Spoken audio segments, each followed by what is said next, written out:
Stone Cold Steve Austin has been pitched a new WrestleMania 39 match against an active roster member. Also, has the next WWE Hall of Fame inductee been revealed? And has Jade Cargill's mystery Canadian opponent been revealed? We've got a little scoop that might indicate that it has.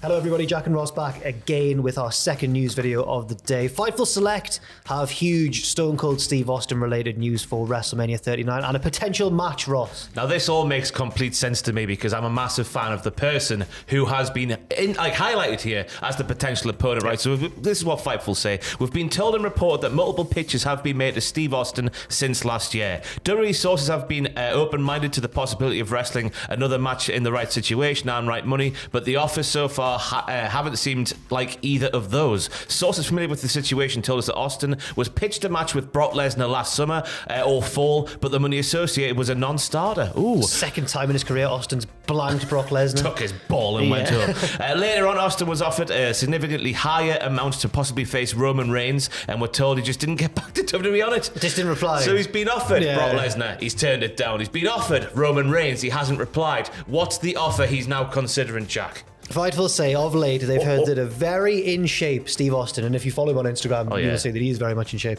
was made additional pitches to get on the show, but not necessarily for marquee matches. One name rumored online was LA Knight. Yeah, here we go. And Fightful Select can confirm that it's at least been pitched. However, nobody close to Stone Cold or in WWE have been able to verify to Fightful that it's happening as of yet. Austin is also scheduled to do some WWE related promotional work for the 2K video game very soon. Yes, but that is a very interesting situation because LA Knight, as we're sat here, still hasn't got anything to do with WrestleMania 39. Last night on Raw was basically a tune-up match for Cody Rhodes on Cody's road to WrestleMania to take on Roman Reigns. So it's still open for LA Knight. You can't have an LA WrestleMania without LA Knight. Yeah. No, you can't. No, you can't. I was thinking, well, I think we said it yesterday on the news, I was thinking it was going to be LA Knight trying to usurp The Miz as the host of WrestleMania. This would be a slight step up, I think. A little bit, yeah. This would be literally like WrestleMania X7 all over again.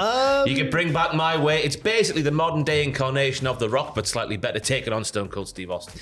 Now, would LA Knight come out of it? Does LA Knight care if he loses, if you're facing Austin at WrestleMania? He's not going to win, is he? But it'll be a fun promo battle, maybe, a nice little brawl. We'll all go home and we'll get a nice payday as well. Now, I just want to reiterate there that Fightful Select is saying that the offer has been pitched to Austin, but we don't know yet whether or not he he's would be a fool to turn down such an opportunity with Steve Austin. He really would. Okay. Get away Reigns, get away Lesnar. The opportunity LA Knight is where it's at. To wrestle LA Knight at WrestleMania. Congratulations are in order for Bianca Belair, who's officially become the longest reigning Black World Champion in WWE history, surpassing, as you've put here, the likes of The Rock, Booker T, and many more. Her current reign has reached 346 days. It's been a year. Yeah, it has been a year. Will she lose at WrestleMania against Asuka? I don't think she will, I think it'll continue. I don't think she will either. I think, and then after that, I think they might look at her and be like, whenever it's WrestleMania season, they might think she's not lost yet at WrestleMania. Oh, I might do a little streak with her. Yeah, why not? What's she on now? 3, 4? Knock at the door? 3, 2, maybe just 2. 2 or 3. But still, they've all been in big featured matches that I can remember. Sasha and Becky. Yeah. I think they might want to keep that going. Yeah, she wasn't at 36, was she? She debuted at 36, didn't she, on the main roster? Okay. Yeah. I don't think that...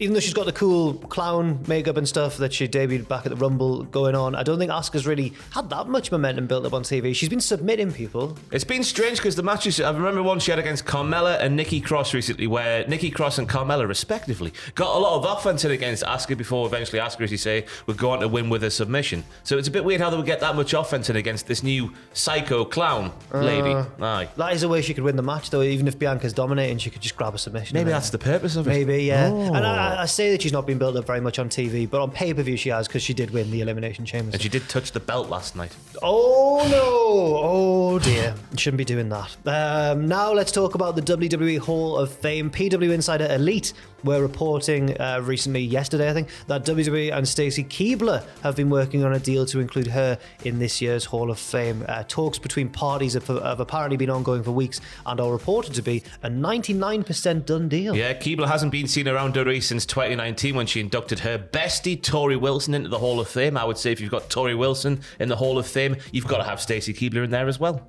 Yes, I would say so as well. She's the Duchess of Dudleyville and has done many. She's worn many hats throughout her career. The tickler of the testicles. There's what? The tickler of the testicles. When was that? Fans were called testicles. Yes. And wow. Stacey was or maybe the titillator of the testicles. Something like that. Yeah. She was also a Nitro girl, which she broke into the business as back in 1999. Apparently, she won a poll. Yeah, to find a new Nitro girl. Oh, wow.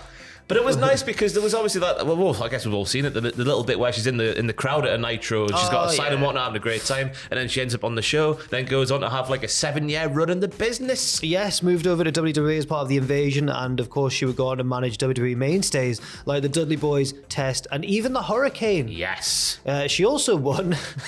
WWE Babe of the Year in 2004. I had to go and have a look at her like championship and accomplishments bit on Wikipedia, and that was the only one on there. So I was like, let's put it in there. She never won a title? No, never won a title. Wow, fair enough. Aye. She also she then left the company in 2006 and joined the second season of Dancing with the Stars. Yeah, I mean, for us too, we're in our 31st year on this planet, aren't we, Jack? For people of our vintage, she is one of the mainstays of like the women's division back in the day. I know it obviously wasn't what it is today, but for what it was back then, she was one of the bigger names. Yeah, it wasn't ideal, the women's division back then, but she was certainly one of the biggest stars of the women's division. And I don't know, I don't understand how the process of inducting someone into this deal between WWE and a potential inductee goes. Obviously the person's got to agree to be inducted, but I don't get why you would be holding out. What do you think that's about? Oh, I don't know. Maybe she wants to go on last. Yeah, maybe. And that's a deal that can't get quite right. Who else do you think? We've got Rey Mysterio, he was announced.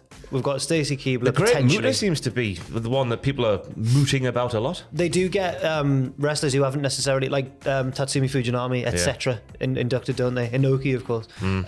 So maybe Muta will be in there. Batista? Yeah, this will be the first Triple H Hall of Fame, so it'll be interesting to see if there is like a bit of a shift in the sort of clientele they go for the Hall of Fame. It's we've also, it's been reported that Conan is likely to be the person who inducts Rey Mysterio. Who do you think will induct Stacy Keibler? Tori. It's got to be, yeah. Do the honours back. Or maybe the Dudley Boys. Yeah, maybe the Dudley Boys. Maybe just all the Nitro girls will come back out and just, we're back. Why not? I don't know. Yeah, why not? Crossing the divide now to AEW. And one of the matches announced for this week's Dynamite is the TBS title. Jade Cargill set to take on, well, she didn't say. She just said last week she wants to face Canada's best. Oh, yes. You said it might be Bret Hart. Yeah, we're sad to report it's not actually going to be Bret Hart, who is actually Canada's best. But Dave Meltzer, I've said here that he's been playing the role of Agatha Christie's Poirot on Wrestle Observer Radio recently, and he might have worked out who the mystery opponent is going to be, and it could be who, Jack? Taya Valkyrie. Meltzer says that she was scheduled to be on a World Series Wrestling tour of Australia that's taking place right now, and she's not there. Well. I mean, what else could it mean? I know, this leads me to believe.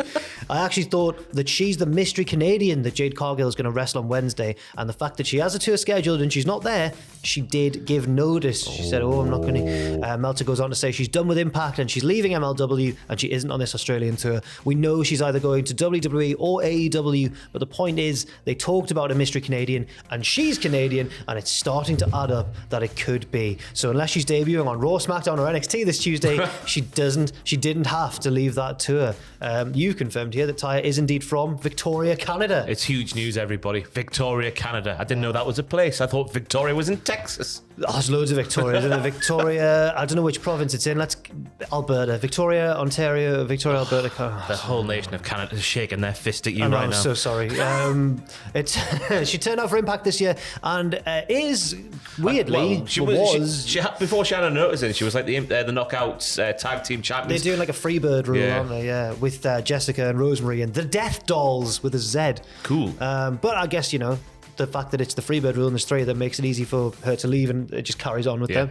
On March 11th this year, it was reported by various outlets that Taya Valkyrie was officially done with Impact Wrestling and would be heading to either WWE or AEW.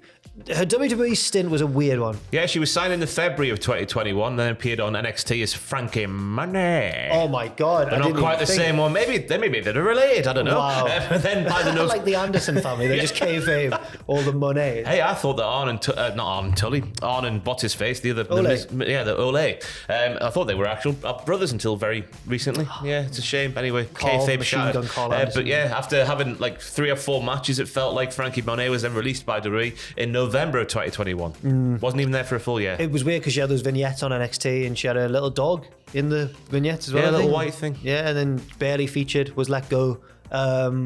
She's been herself in various interviews quite coy about the whole thing. She's been saying, I'm sick of people talking about it. I don't know, just see where I go. I think when you've been treated that way once, you'd be very hesitant to go back. So maybe the AEW thing has got more to it than Meltzer has worked out. I don't know. Maybe. And it's worth noting as well that John Morrison, her husband, is still on the indie scene traveling around. She might not want to be tied down to one promotion. She might want to be a little bit more free with the schedule. Maybe Johnny AEW could come back as well. Johnny Dynamite? Was it? I can't remember. Something like that, wasn't it? Yeah, anyway.